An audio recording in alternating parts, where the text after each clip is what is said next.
TP കേസിൽ പ്രധാന പ്രതി TK രജീഷിന് പരോൾ നൽകിയിരിക്കുന്നു. കോഴിക്കോട്, കണ്ണൂർ ജില്ലകളിൽ പ്രവേശിക്കരുത് എന്ന നിബന്ധനയോടെ 15 ദിവസത്തേക്കാണ് പരോൾ ഇപ്പോൾ അനുവദിച്ചിരിക്കുന്നത്. കൊടിസുനി പരോൾ നിബന്ധനകൾ ലംഘിച്ചതും പരസ്യമായി മദ്യപിക്കാൻ പോലീസ് സൗകര്യം ചെയ്ത് നൽകിയതും വിവാദമായിരിക്കെയാണ് മറ്റൊരു പ്രതിക്ക് ഇപ്പോൾ പരോൾ അനുവദിച്ചിരിക്കുന്നത്.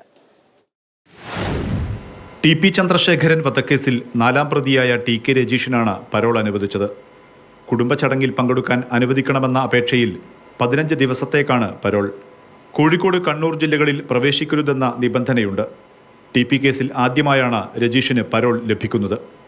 നേരത്തെ TP കേസ് പ്രതികളായ കൊടിസുനിക്കും മുഹമ്മദ് ഷാഫിക്കും ചട്ടവിരുദ്ധമായി പരോൾ അനുവദിക്കുന്നുവെന്ന ആക്ഷേപം ശക്തമായിരുന്നു. 7 മാസത്തിനിടെ 60 ദിവസം കൊടിസുനി പരോളിലായിരുന്നുവെന്നും ആക്ഷേപമുണ്ട്.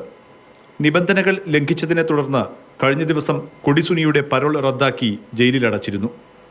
ഇതിനിടെ കസ്റ്റഡിയിലിരിക്കെ കൊടിസുനിക്ക് മദ്യപിക്കാൻ പോലീസ് സൗകര്യം ചെയ്ത സംഭവത്തിൽ രാഷ്ട്രീയ ആരോപണങ്ങൾ തുടരുകയാണ്. നേതാക്കളെ ബ്ലാക്ക്മെയിൽ ചെയ്താണ് കൊടിസുനി നിയമലംഘനത്തിനുള്ള സൗകര്യം നേടുന്നതെന്ന് പ്രതിപക്ഷ നേതാവ് VD സതീശൻ ആരോപിച്ചു. രാവിലെ യൂറോപ്യൻ ബ്രേക്ക്ഫാസ്റ്റ്, ഉച്ചയ്ക്ക് ചൈനീസ് ഫുഡ്, രാത്രി തണ്ടൂരി ചിക്കൻ, ചോദിക്കുന്ന ഭക്ഷണമാണ്. ഏറ്റവും ലേറ്റസ്റ്റ് ഫോണാണ് അവർക്ക് കൊടുക്കുന്നത്.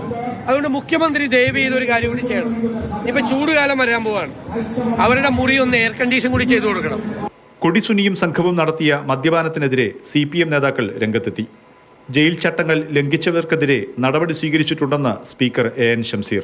അതിപ്പോൾ ആരെങ്കിലും ജയിൽ ചട്ടം ലംഘിച്ചിട്ടുണ്ടെങ്കിൽ അതിന്റെ ഗൗരവത്തിൽ തന്നെ ജയിൽ വകുപ്പ് കണ്ടു, സർക്കാർ കണ്ടു, അതിനാവശ്യമായ ഡിസിപ്ലിനറി ആക്ഷൻ ഓൾറെഡി എടുത്തു കഴിഞ്ഞു. കൊടിയായാലും വടിയായാലും അച്ചടക്കം ലംഘിച്ചാൽ നടപടിയെന്ന് P ജയരാജൻ. ഗവൺമെന്റ് കർശനമായ നടപടി എടുത്തിട്ടുണ്ട്. കൊടിയായാലും വടിയായാലും അച്ചടക്കം ലംഘിച്ചാൽ നടപടി. അതാണ് പിണറായി സർക്കാരിന്റെ പ്രത്യേകത. മാതൃഭൂമി ന്യൂസ്, കണ്ണൂർ.